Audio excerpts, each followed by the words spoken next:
name's Bobby. I'm with Homes on Wheels Alliance. We're glad to see all of your smiling faces this sunny afternoon. What a gift.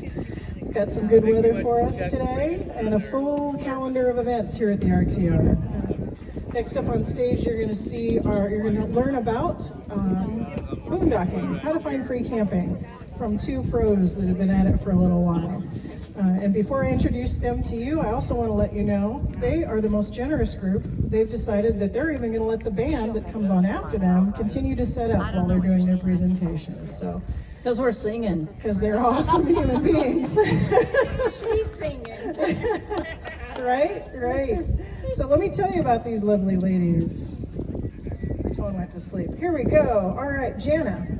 Jana is on, let's see, there she is in the beige. Jana's been on YouTube since 2015. In addition to her travels, she shares a lot about cast iron cooking, hiking, fishing on her channel.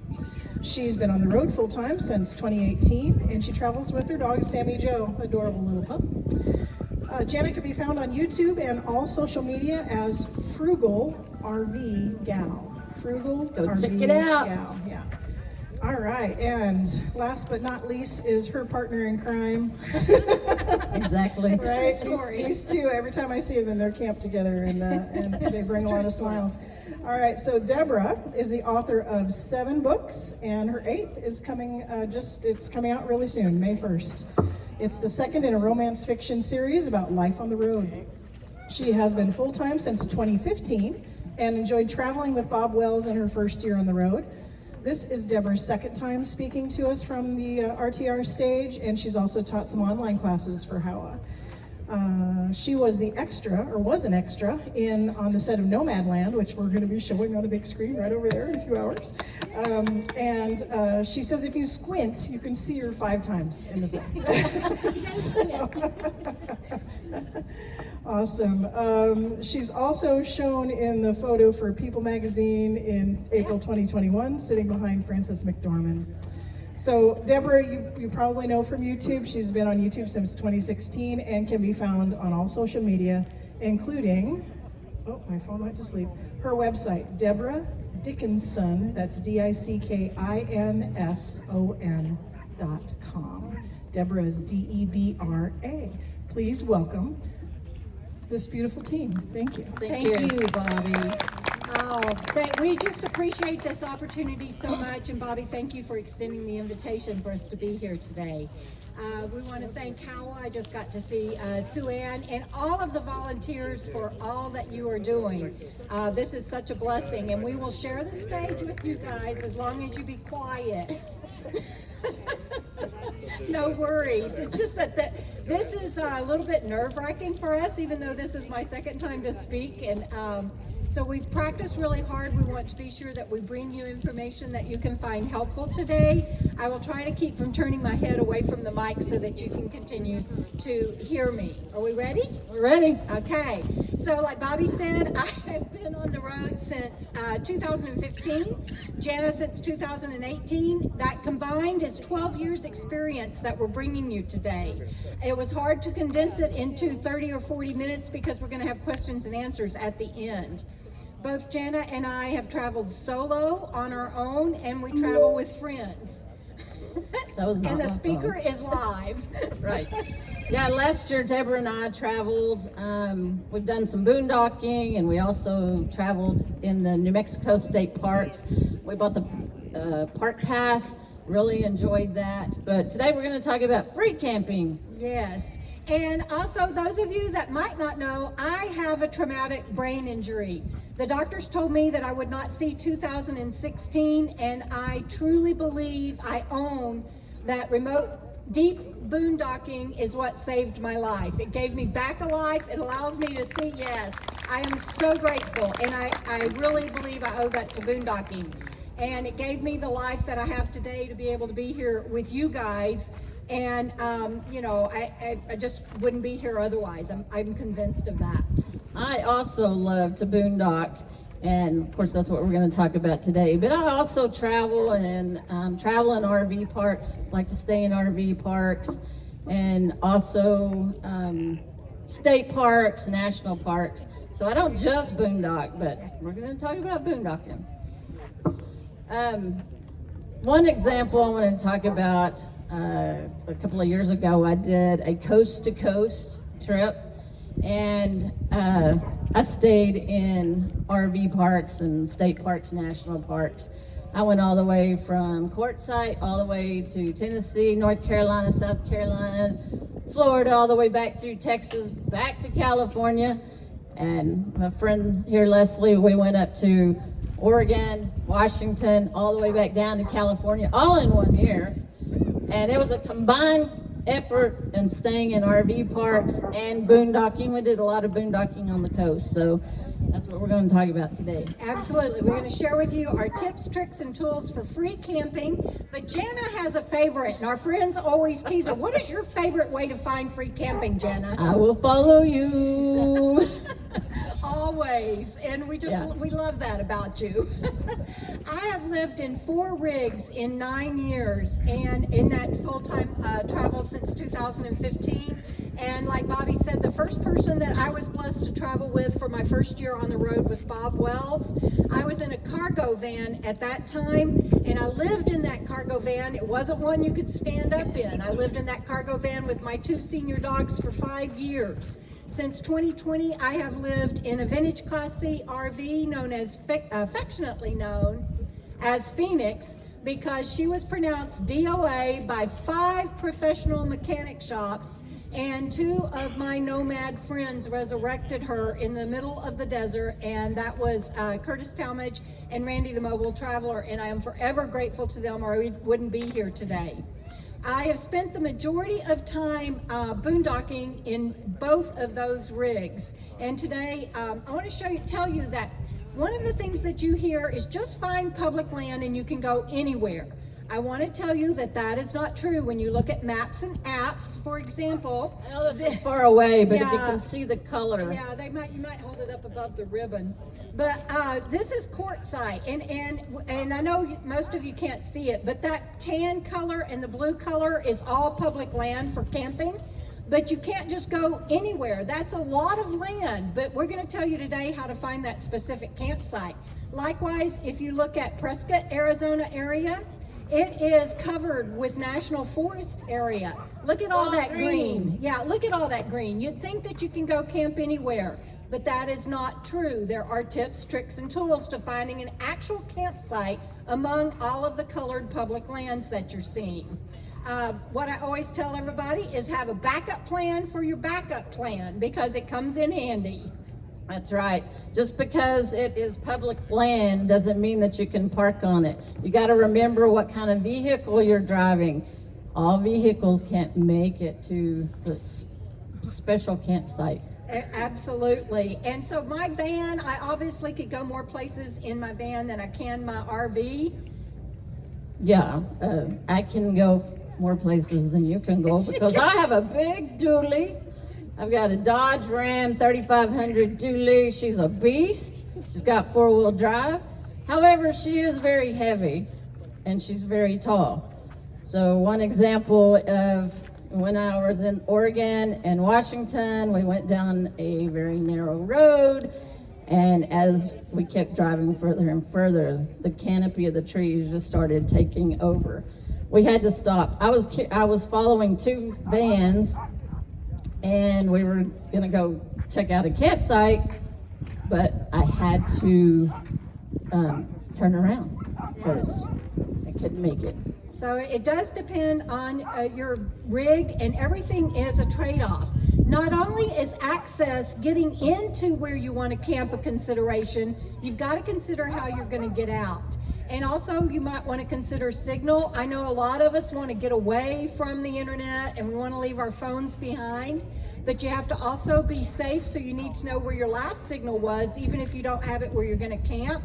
And also solar versus generator, we're not going to get into that today, that's a whole debate, but with my brain injury, I cannot do a generator. I have to be very, very, very careful who I even camp with if they have a generator, and I usually have to bow out, and that's why I do deep remote boondocking. I have a generator in my truck camper, but I hardly ever use it, but It is a comfort knowing that I have it in case, we've had cloudy days lately, and I didn't use it, but I had it just in case. Yeah, and like Jana mentioned earlier, you need to know before you go, know the rules, regulations, laws, and guidelines. For example, I'm sure most of you know most of this, but we're going to cover some details about time limit stays vary. When you get out on, you're going to do free campsites and boondocking. On public lands, it's usually 14 days within a 28-day period, but not always, you guys. That's right. If y'all have ever driven down south of Quartzsite and gone to KOFA, there's KOFA National Wildlife Refuge. That is 14 days, but that's 14 days per year. You're only allowed to camp there 14 days per year. And by the way, if you haven't gone and seen Palm Canyon at KOFA, if you go to the base of the mountain, Awesome. that's a nice, it's not an easy hiking trail, but it's moderate but beautiful, and you can see palm trees in the desert. Oh yeah. Next. You're still up. I'm on.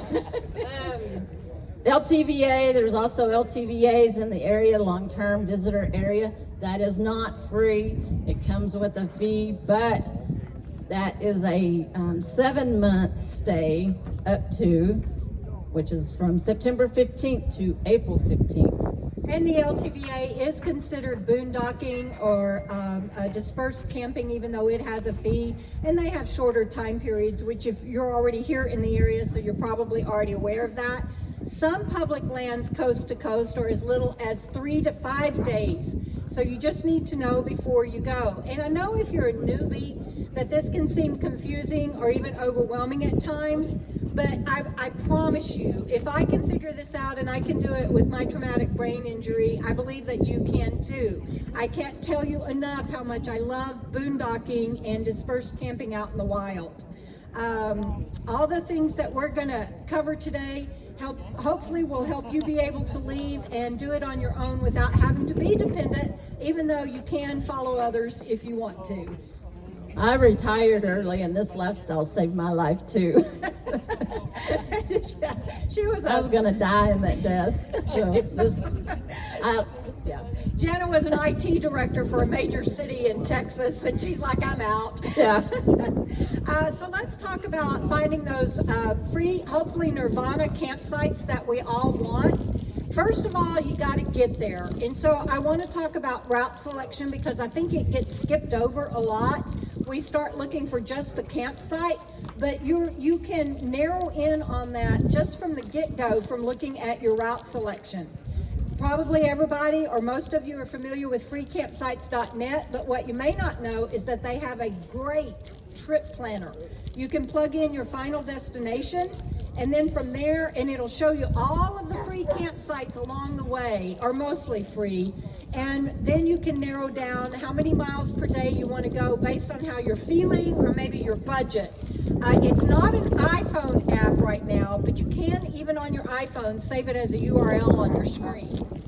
Just be aware that the freecampsites.net app has not been updated since 2015. The app has not been updated, but the data, the information, or the reviews are pretty current. Yeah, not all websites, but they keep it up. Yeah. But you need to check out when you're looking at apps.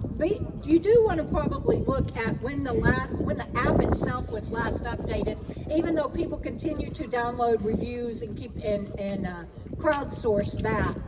Another great overview for your route, of course, is Google Maps. We use it for directions and everything, but a nice feature when you're going to go do boondocking and free campsites on the Google Maps is that you can get your final destination and pull out and do an overview, and then you can drag that line. And the reason that that's important is because when we show you the tips and tricks in a minute of finding that campsite and you're drilling down, let's say that you've decided you're going to break your trip up into 3 stays. Well, as you start using the tools that we're going to show you in a minute, you may decide that you're not going to go that particular route. You're going to go over this way 90 miles or whatever. And you can use Google Maps then, and while you're making your plan, you can decide if you need to change it based on budget or if you need to add more days to your ETA. Google Maps overview is excellent for that. A lot of apps take too long because they're bloated, and then you lose your route and everything. So I usually use Google Maps overview. So Google Maps and freecampsites.net is a great place to start. It's a great overview. But then after I look on Google or freecampsites.net, I always go to my paper maps. I love my paper maps. I'm old school, but I love my maps. And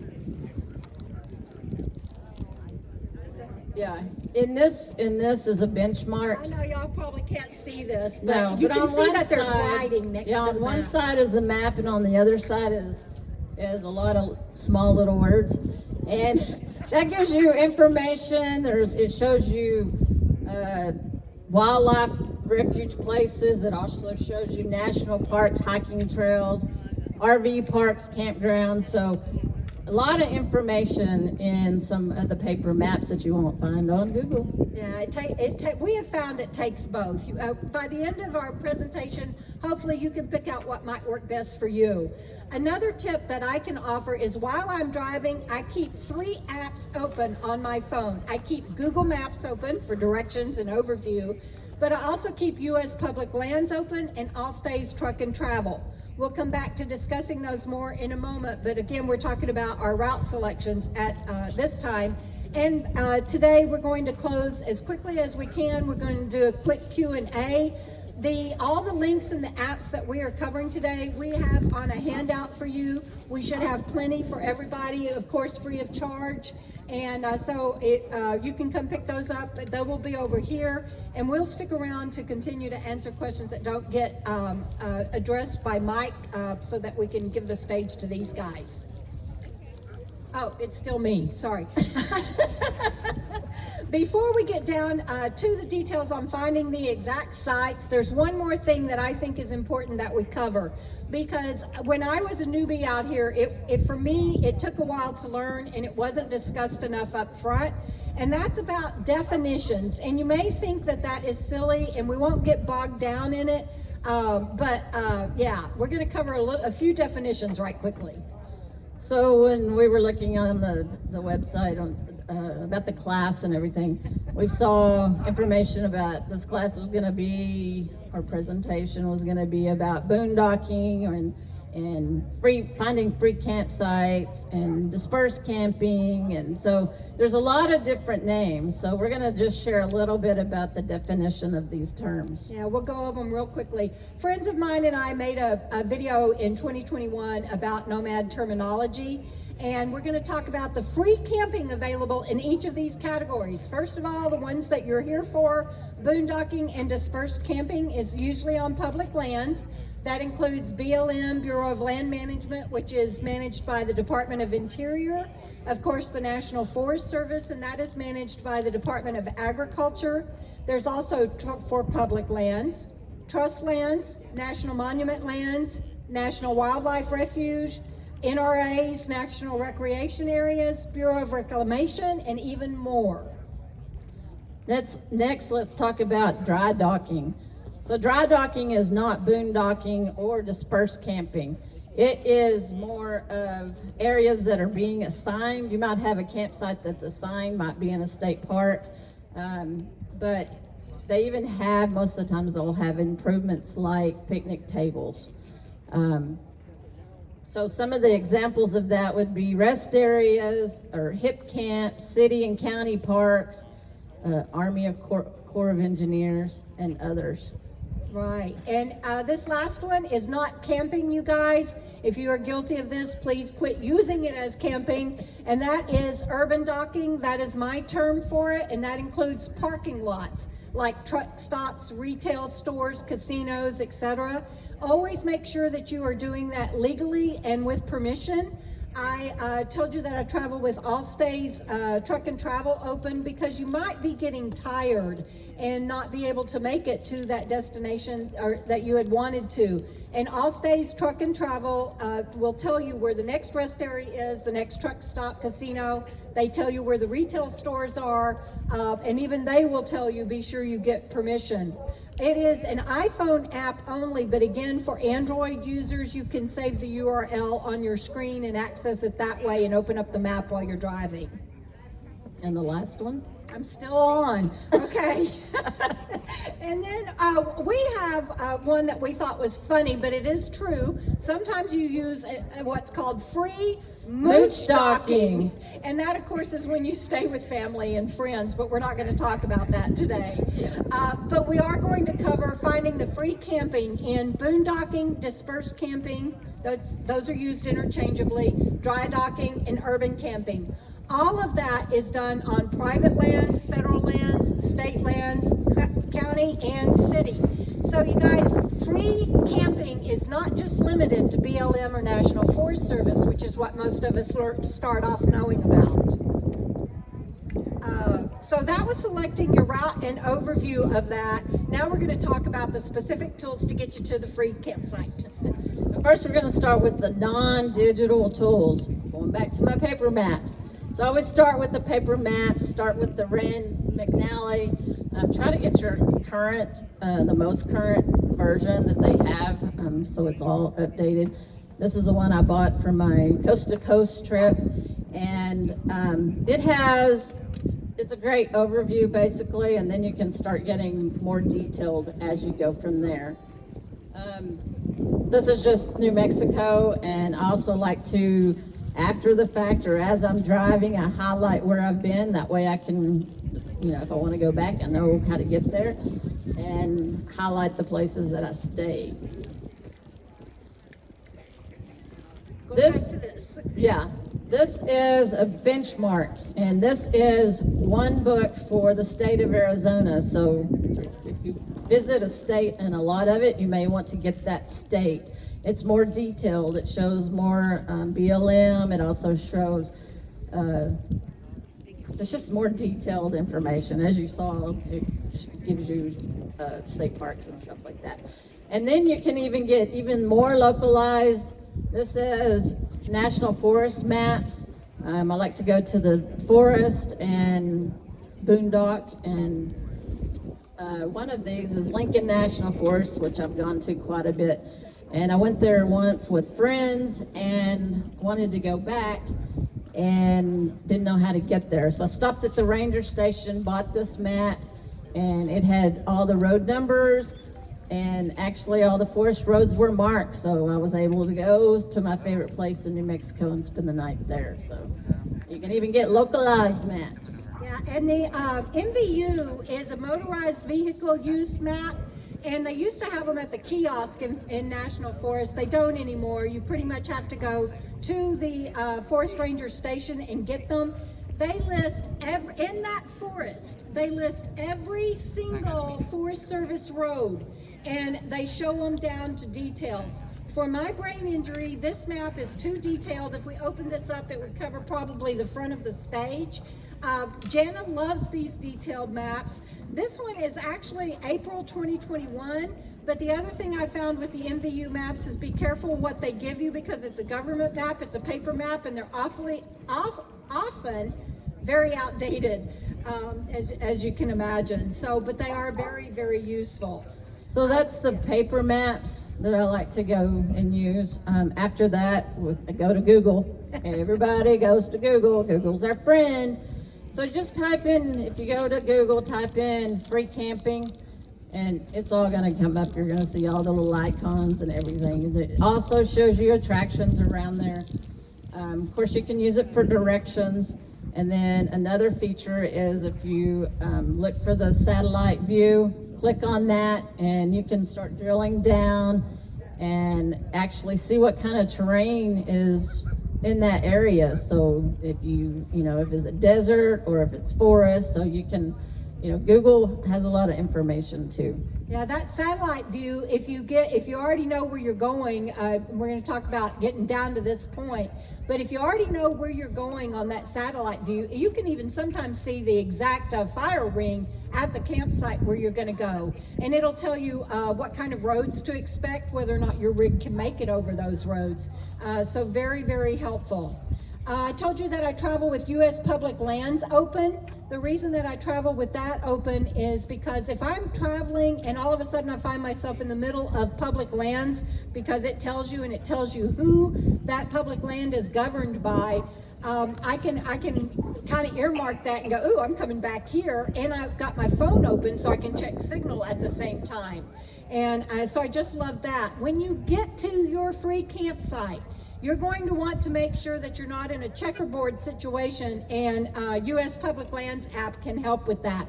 And by checkerboard, I mean if, for example, you're on BLM, it can look BLM is tan, tan white, tan white, tan white, tan white. And that's because sometimes there are residence areas that have been grandfathered in and they're in the middle of public lands, or it can be a lease, maybe to oil and gas, for example. And so you went in on public lands and you know that you're on public lands, but you want to make sure that you're not setting up camp on one of the white ones. And the same thing with National Forest Service. It'll be green, white, green, white, green, white. So U.S. Public Lands is good for while you travel and when you get there. And it is by 2 steps beyond, which is Chris and Cherie of Technomedia. They keep that app up to date. It's awesome. Still me? Okay. All right. So specific sites. Again, use the paper maps and get an overview. But let's talk now about getting down to that sweet spot by using apps. So we open up our phone, we look at the app store, you type in free camping. I mean, thousands, hundreds of apps are going to come up. You're just going to have to pick some of and see which one that you prefer to use, but we're going to share some of the ones that we use. It doesn't mean that there's not better ones out there, but this is just what we use. And tried and true over the years that we've been out here. This is a list of the apps, again, on the handout that you're going to get. And HOWA has said that they may share this presentation on their channel, and we can do something too, but we're not going to step on their toes, so be sure that you look for this presentation on their channel, and we'll do follow-up questions. So I mentioned that a lot of people use freecampsites.net, and the core software itself has not been updated since 2015, but it is still a great app. When I go to narrow down on finding that sweet spot campsite, however, I usually switch over to more robust apps. For example, Campendium. It is the last software update that they did was December of that we just left last month, 2022. And so I use more robust apps for consideration, especially if I want more information about the area, if I want to know more about cell phone and internet coverage, and also to get real-time data. And some apps can be, they work better, honestly, on your laptop or on your tablet than they do on your phone. You're just going to have to play around with them and discover what apps you like that works best for you and which ones you like. The other thing we want you to know is that some campsites are listed on some apps, but not others. And so you usually want to open up several apps and play around with it when you start listing some that you want to try out. The top 3 that we did not know this until we were preparing for this class, but we both use the same top 3 apps, and that's freecampsites.net, Campendium, and the Dirt. So we wanted to ask, how many of you use or have used freecampsites.net? Let us see. Me. Okay, quite a few. How many of you use Campendium? Hi, please, so we can see. Okay, that's about pretty even. I'm surprised. How many of you use the Dirt?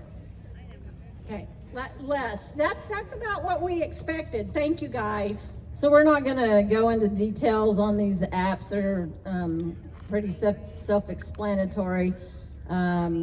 If you open freecampsites.net, which one is one of the popular ones, it's gonna ask you the location, you put in the location, and all these little icons are gonna pop up. Basically, what you wanna know is the green ones are free and the red ones are a fee, so, but there's a legend, so you can look. And also on the apps, keep in mind that you are looking at crowdsourced reviews for the most part, and they may or may not be verified. And closures. It's a reason I say you have a backup for your backup is because closures aren't always listed on these apps. They may be. Maybe somebody just went through there and they just posted, I was there 3 weeks ago and it was closed. Well, how do you know it didn't open up last week?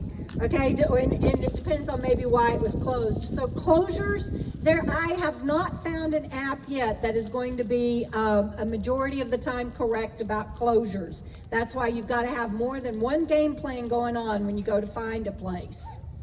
Yeah, like Debra said, just because it was open when you camped there before doesn't mean it's going to be open the next time you go.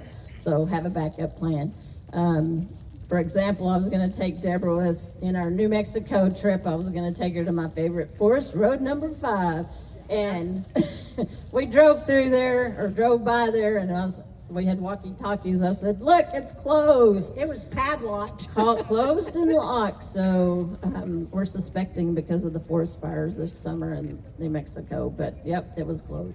Yeah, and I this isn't in my notes, but I just want to tell you that usually on an annual basis, about 40% of the places I used to camp are closed. The next year they might be open back up again, but I'm running into that about 40% of the time. So even though you may be familiar with a place that you used to camp at and it was glorious and it was free, you still need to do your research and have a backup for your backup before you get there. And let's see, I got lost. Oh, I think you're good. Okay. That's my truth. I rarely hear that. Yeah, as you know, there's tons of apps out there, and we're just going to go over 2 of our favorites that is not free campsites, because that's kind of is the consensus that we all use those. But over the years, we've found a couple of favorites that we're going to share with you. And also, on the handout, I know I keep referencing it, but I forgot to tell y'all something. It'll say whether or not it's iPhone specific or Android specific. We put very few on here that are carrier specific like that. Most of them are for both. And, go ahead. Well, you don't I have don't your have my phone, phone but 'cause I'm I have recording. an Android and she has an iPhone, so we're in constant And we're dueling constantly phones. battling it out. We can agree that we both have one favorite app. McDonald's. And I know that doesn't have anything to do with boondocking, but you Yes, guys, it when you're traveling, you're going to be shocked at how much, if you use your food apps, you can get free food I'm and frugal. discounts. Yeah, and she's frugal RV gal for a reason. So when we are traveling and you get up early to go find that boondocking site, we often will just hurry up and get in our rigs, get going, run through McDonald's and get free food and go to our free boondocking site. Doesn't get much better than that. Yeah, if you get the app, just a side note, if you get the app, look for free Friday French fries, or That's Friday it. free French fries. That's it. So. All right, so for a recap, use your maps and apps to find your route that you want to do so that you can start drilling down to your free camping sites. Right, quickly, we are going to share one each off of the list that we thought you might not be as familiar with, and they also are ones that we love. So I use an app called State Lines. As I told you, I traveled 8 new states that coast-to-coast trip. So it's good to know about the laws and rules and regulations of each state that you travel in. If you want to spend the night in a rest stop, it's good to know if they allow that or not. So the app is called State Lines. There's all different information about that state in that app. They do have a tab called RVing, and so it gives you a lot of information about RVing in that state. And one example is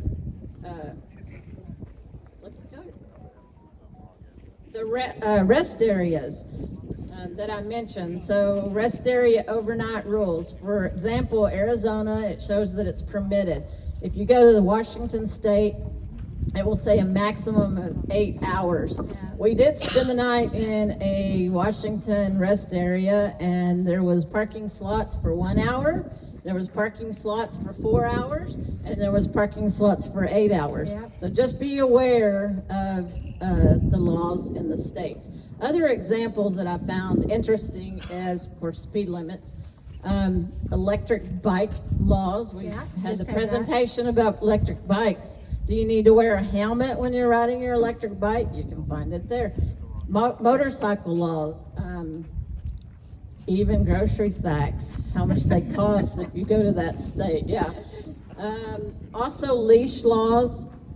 Arizona, it has a leash law. Idaho doesn't, so it's good to know, and lots of information on this app. And just because a state may have a particular law, keep in mind that federal laws trump state laws all the time, 100% of the time. So if you are camping on public lands and it happens to be federal public lands, it doesn't matter what the state laws are. Federal law always mandates a leash law. So just know that if the rangers come up and your dog is running loose, I won't go there anymore because I have been guilty and I'm trying not to be anymore. Mine that I wanted to share with you is called What 3 Words. And that particular app, that's all one word for the app. It's available on Android and iPhone. What 3 Words? I believe it is going to change our future. I am blown away by this app, and it takes every 3 meters and gives you unique words. And I'm going to tell you about some apps that are using it behind the scene because they are getting partners and developers like crazy. It was originally done so that musicians could find their gigs and not be late, and because they might not know where they're going all the time and everything. And I think the guy that developed this app had no idea what he had stumbled into. It is phenomenal. So if you're camped with somebody and they are more than 3 meters away from you, it gives each rig its own unique identification. For example, if some of you are all camped together in a group right now, maybe at the spot or somewhere else, and you have an emergency, with what 3 words, it will identify for the emergency 911 dispatch what rig they are going to. It is mind-blowing. And even if, so there is a lot of 911 dispatch that are developing software and are currently using it, and I don't remember the name of the software, I didn't write it down, but I think it will possibly even replace GPS trackers. It certainly can now. You have the ability to turn on tracking in that app, and you can give somebody, your friends and family, when you land, you can give them your 3 words, and even if they don't have the app, you can open it up, because you do, if you choose to download this app, you open it up and you can get your map coordinates through Google Maps or Apple Maps, whatever you use, and give them the coordinates that way. It is much better than a pin, which might give an area, but it's not going to give your exact rig location. So I think this is changing everything, and you can save those 3 words and name them what you want to. Much like a Google pin, I guess. You can rename that. But this is just much more specific. I looked at the app today, and there are people that are using it. Awenza Maps, I don't know if y'all are familiar with Awenza Maps, but that is a great hike and trail map. And the National Forest Service uses Awenza Maps. So that means that the National Forest Service is now using what 3 words. And then when I went to the app, to the Awenza Maps app, people were talking about, oh my God, I can't believe this app. I got down to within 10 feet of where I wanted to go. Well, they don't realize it's because a developer has created software where Awenza Maps can talk to what 3 words. And also things like OnStar and some of the vehicle maps are starting to use what 3 apps. And again, it's blind to you, but you can have that right now on your phone because you came here to hear our presentation. Download it now. Download it is. All right, so that leads us to safety tools for boondocking. We're going to have to hurry through this. But your best safety tool is your gut instinct. You guys have heard that over and over and over. If you don't feel safe, turn the key and move on down the road. And we're going to cover some things that we think if you don't have on hand, it can affect where you are, where you decide to camp, especially if you are doing boondocking and doing free campsites and if you're traveling solo. Because if you are going to camp way out and you don't have some of these things, you may want to pull back and get closer to the road. If you don't have a lot of these things, you're going to want to stay close to the road. And so we think it could affect where you go. GPS satellite trackers, or what 3 words, have something like that for communications. Make sure that your electronics are charged completely before you head out, because you never know when you're going to get cloudy days and need to have those charged up. Also, make sure that your gasoline tank is full before you go on the hunt for that sweet spot. Make sure you have an air pump for your tires and a good spare tire. Other items to consider would be a saw, a hatchet, a shovel, a tow strap. I've used both of those in conjunction to pull out a Class C and a Class A out of the desert. It wasn't me. No, yet. But True story. True story. But also another one that I've used a handful of times, probably 10 times, is a battery jumper right here. There you go. So small, this and this small. will get you out of a situation. If you get a dead battery, you're by yourself and you're boondocking out in the middle of nowhere, you have no cell service and your battery dies, you can jump off your battery with this. And I've used it, like I said, not hundreds, okay, 10 times. For me and friends. So. True. And so some safety apps that you need to be aware of is for fire, weather, and emergency alerts. We listed them on the handout. This summer, we were camped with a couple of friends, and we had a scare, and so we from fire, and so we had downloaded these apps. And I'm really glad we did, because we got notified that a fire was coming in. We started looking, and sure enough, it breached the mountain and came after us. We were flying, we broke camp, we were flying down the mountain. The 2 were in front, I was third, Jana was behind me, and all I could do was watch in my mirrors as she's behind me and the fire is right on her ass. We were flying. Yeah. And so not a place you want to be. Yeah, so, but I don't think we would have had time to break camp and get out of there like we did if we had not already downloaded those safety apps. So I'm not saying that lightly. One of them I just want to mention is the 50. Yes. I don't know what it is, but I just thought of this. 50 radio. Yeah. That is scanner, police scanner, fire scanner, and sheriff. And I was listening to that on my cell phone and relaying to Debra, because they were closing roads right and left. And so we had to, we really had to It even scurry. affected our route getting out, and we couldn't get into town. We had to go completely around the mountain. We couldn't get to Flagstaff. We had to route and go way out to the desert. But we knew that because she had that Radio 5 show on. So it is important. Wrapping things up quickly, some additional things that we want you to know. I can't stress again, and this is the last time I say it, I promise, but have a backup plan for your backup plan. And sometimes Jenna has shared with me that sometimes it's taken you a few hours to drive around and find a free campsite. I will tell you that for me, a couple of times it has taken me 2 days.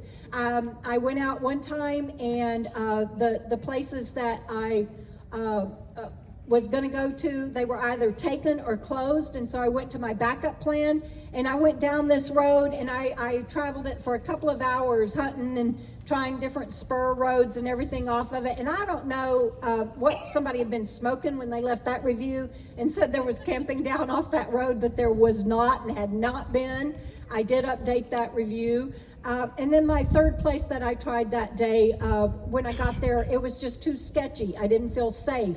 And so I turned around and I went back to town, and I did some urban docking for one night, got some rest, and went back out the next day, and I found a wonderful spot. in just a couple of hours. And the other place that happened to me was in Wyoming, and both those times I was solo docking. So you need to be prepared that you might not find it right away, and that's why we're sharing some of these things with you today. But it can take several hours. Also, if you close an app or a map while you're driving and then you run into an area where you don't have signal, you're not going to get it back. I am quick to close apps, and so I've broken that habit because I've done that to myself too many times, and then I get out in the middle of nowhere looking for that campsite, and dang it, I just lost all my information, and I end up having to go back to town to open it back up. So start your search early in the day, as early as possible, and most of all, you guys, have fun. Part of finding these free campsites is going out and looking for, enjoying the new places that you get to see and the beauty of this land. It's just unbelievable to me. And be prepared to back all the way out. Ask me how I know. Yeah, I've had to do that probably one time 1.5 miles, but at least half a dozen times in my 8 years out here, I have had to back all the way out of road, and I'm turning around a million K-turns, probably, countless times. Would you agree? Yes. Yeah. I just want to mention one other thing. Sometimes your directions, Google will lead you astray, but sometimes they'll lead you right to a gate, and the gate's closed. If the gate's closed and it's not locked, that is a public road. You can travel that public road. It might be ranch land on either side, but that road is public. Open the gate, drive on through, close the gate. Just close the gate because they're trying to keep cows in, and you're going to be camping with cows. So Watch where you step. forest road number 5 is where. And just be sure that you verify that it is public lands. And then also, I have been asked every time that I do a video and I post that where I'm camped, and I'm camped out in the wilderness by myself, inevitably at least 1, 2, or 3 people will say, well, aren't there wild animals out there? Do you have to be aware of wild animals? What kind of wild animals are out there? The answer to the question of if there are animals you need to be aware of, it is yes. There will be wild animals. It doesn't matter whether it's rattlesnakes, coyotes, bears. Ask Jenna how she knows about that. So yes, there are wild animals. Walk it before you park it. If you're going to pull off the road and go into a camping area and you can't see around that curve or you can't see around the trees, get out and walk it before you park it, because while the road may look steady, you get out there and you'll sink to your ankles, and imagine how your heavy rig is going to do. Watch the weather, because as you know, it can change on a dime. And if you want to keep your sight, not a lot of people care about that. They pack up and they go to town to run their errands, and if they come back and their sight is gone, they're happy to go to someplace else. But if it is busy season and you have worked really hard to get that campsite, I put down a tarp and a little kitty tent that allows me to hopefully keep my sight. And I have checked with multiple rangers in multiple districts, in multiple states. That is not the same as reserving a site, which you cannot do on public lands. I have been told time and time again that to leave your stuff out while you go to town is perfectly fine. Just know whatever you leave out, there is no guarantee, and it may be gone when you come back. And the people that are camping there could say there was nothing here when I got here. And you just turn your key and move on down the road. Let it go. Let it go. Let it go. I got one word for you. Got Let one it go. word for you. Let it go. So know before you go the rules, laws, regulations, and guidelines. What else? Okay, we are going to open it up for some questions and answers so that this band can start playing for you guys. I'm going to sing. She's going to sing. And after that is Nomadland. And I just want to say, Bobby mentioned that I was an extra in the movie. And I just want to say that I was